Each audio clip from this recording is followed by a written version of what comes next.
Helo, fi rwy'n ni'n chwarae 10 Yard Flight sydd fel rhywbeth o game sporty ar gyfer NES. Mae'n fel pêl-droed Americanwyr, honestly.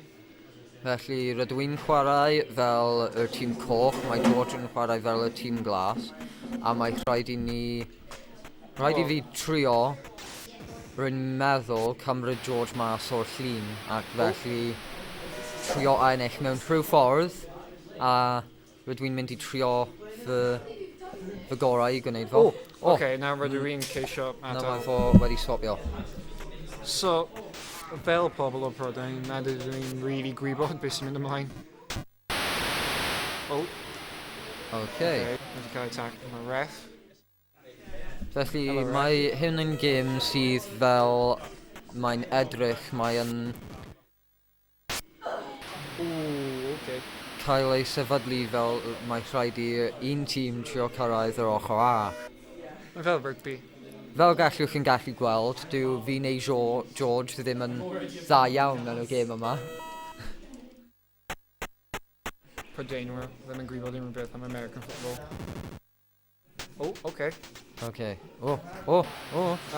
Sa'n gwybod pwy rwy'n pasio ti? Rwy'n meddwl mae jyst yn pasio i'r person sydd yn ar y flaen o'r pobl. Felly yr un sydd yn argosaf at y ochr fi, bydd e'n rhoi at nhw yn lle rhywun arall. Hang a banger.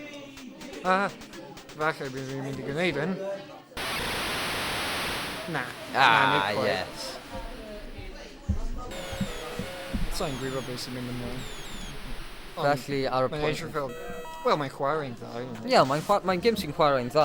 Mae jyst yn Mae'r controls... anodd i ddeall beth sy'n angen cael ei gwneud. Ond dydy yna ddim really game. Ni'n fod yn... Mae yna ni'n fod yn Prydeinwyr ar ddim yn gwybod beth sydd rhaid i'n mynd i gwneud o fewn y gêm yma. Ac felly rydyn ni'n mynd mas o'r syniadau beth rydyn ni'n meddwl dylai digwydd. Hold on. Oh no! Nice. So just wedi sgorio 6. A dwi wedi cael 6! This is sus. Dyna hynna. Okay, felly nawr rydyn ni wedi gweld sut mae'n gweithio a sut mae George yn gallu Dwi'n cael gwneud kick. pwyntiau. Nice, wedi gael... Roedd yna unrhyw ffordd i fi fel Okay. cael ti mas. Hanner cyntaf. Okay. Then you swapio nawr. So rydw i'n dechrau bat nawr. Okay. Mae'n chwarae'n dda, mae'n just y ffaith bod ni'n o Prydain, and dyn ni'n really gwybod beth sy'n mynd ymlaen mewn y pêl-droed Americanwyr, ond